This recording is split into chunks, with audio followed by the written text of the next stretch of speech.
Assalamualaikum warahmatullahi wabarakatuh. Selamat pagi cikgu. Selamat pagi. Okey cikgu. Saya perkenalkan diri saya. Nama saya Nurul Syairah binti Abdul Hamid. Saya pelajar Open University Malaysia pada tahun SEM yang ketiga 2024. Saya diberikan tugasan dalam subjek Sosiologi Falsafah Pendidikan di Malaysia untuk menemui seorang cikgu SK. Jadi saya memilih Cikgu Amsyar Ahnaf untuk mengikuti sesi saya kali ini. Boleh ya cikgu? Assalamualaikum.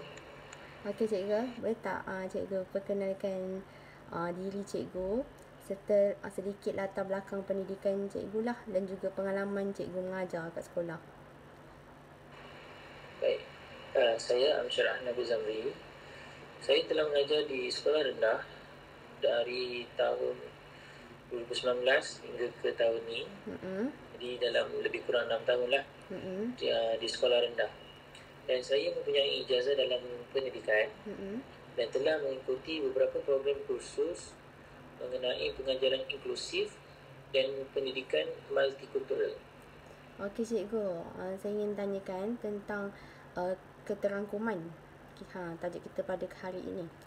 Apakah definisi keterangkuman dalam konteks pendidikan menurut pandangan cikgu? Baik. Pada pandangan saya, keterangkuman dalam konteks pendidikan merujuk kepada pendekatan yang memastikan semua pelajar tanpa mengira latar belakang, usia, keperluan khas mempunyai akses kepada pendidikan yang berkualiti. Ini termasuk menyediakan persekitaran pembelajaran yang menyokong dan menghargai kepelbagaian. Okey. Maknanya cikgu faham jugalah tentang keterangkuman ni ya.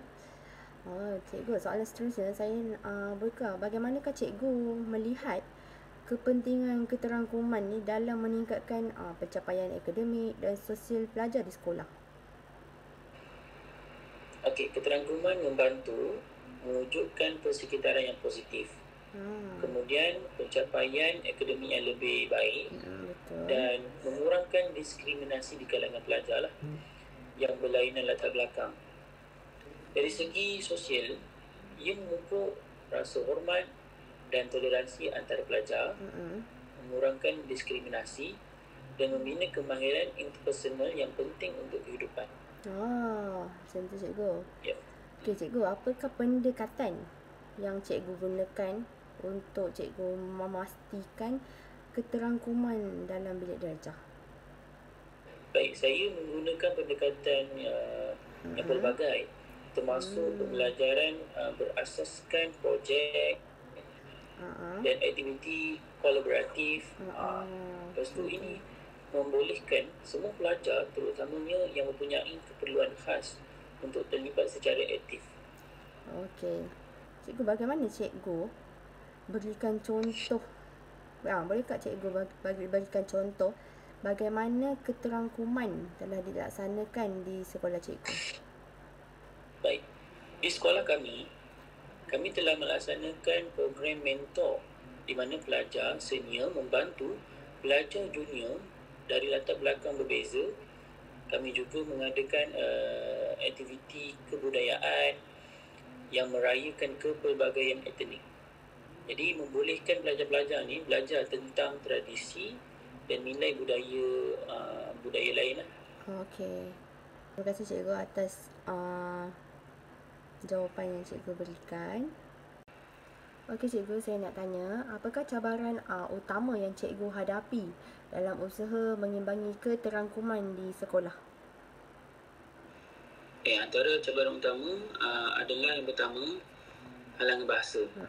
Dengan kepelbagaian bahasa yang luas, termasuk bahasa Melayu, bahasa Mandarin, Tamil dan Inggeris, pelajar dari latar belakang yang berbeza etnik sering mengalami jurang komunikasi. Jadi pelajar yang tidak fasih dalam bahasa pengantar, terutamanya bahasa Melayu, mungkin menghadapi kesukaran lah dalam memahami pelajaran dan berinteraksi dengan rakan sebaya mereka. Jadi itu cabaran utama. Cabaran yang kedua, segregasi etnik.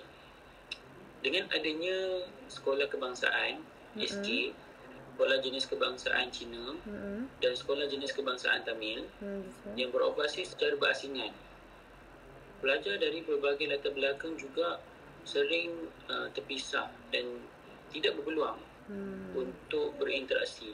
Jadi itu antara salah satu cabaran juga. Sebab 3 sekolah tu berasingan kan. Jadi diorang tidak dapat communicate dengan lebih mendalam lah dengan bangsa lain. Jadi yang ketiga, sensitiviti agama. Contoh, dalam konteks kurikulum KSSM dan KSSR terdapat penekanan yang kuat terhadap pendidikan agama Islam. Jadi hal ini boleh menyebabkan pelajar yang bukan Muslim merasa terasing dalam proses pembelajaran. Okey, terima kasih cikgu atas jawapan cikgu.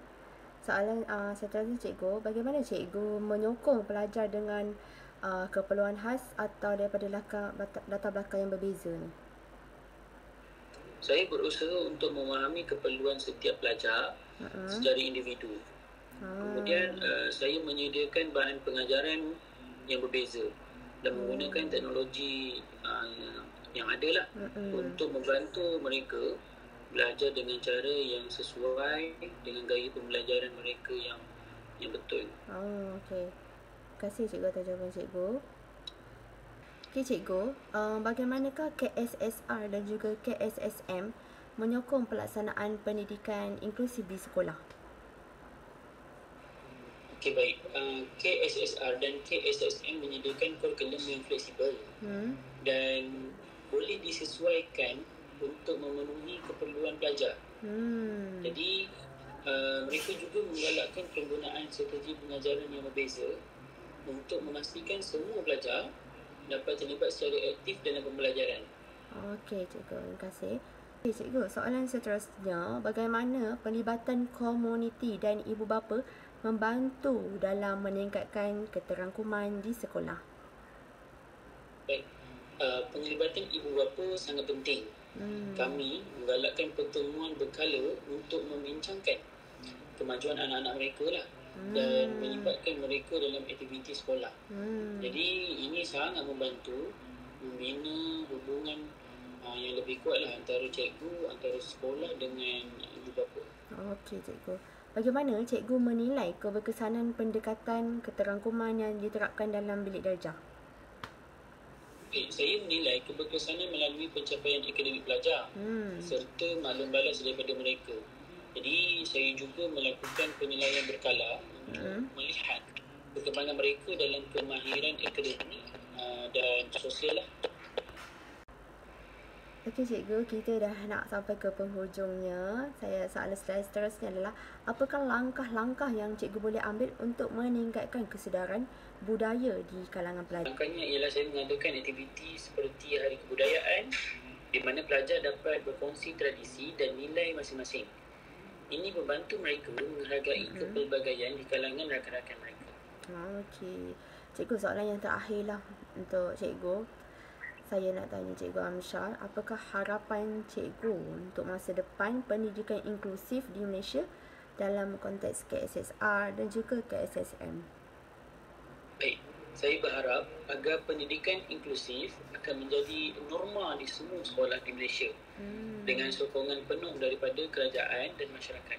Harapan saya adalah agar setiap pelajar dapat diberi peluang untuk berkembang tanpa batasan lah. Okay. Jadi dengan kurikulum yang benar-benar mencerminkan kepelbagaian budaya kita. Okey, terima kasih cikgu atas perkongsian cikgu tentang keterangkuman pada pagi ini. Okey cikgu, terima kasih kerana sudi meluangkan masa bersama saya. Sama-sama. Jadi insyaAllah saya doakan Cikgu Nurul Syairah insyaAllah dipermudahkan urusan dalam pelajaran dan mendapat keputusan yang terbaiklah dalam pelajaran insyaAllah. Okey, terima kasih cikgu. Assalamualaikum warahmatullahi wabarakatuh.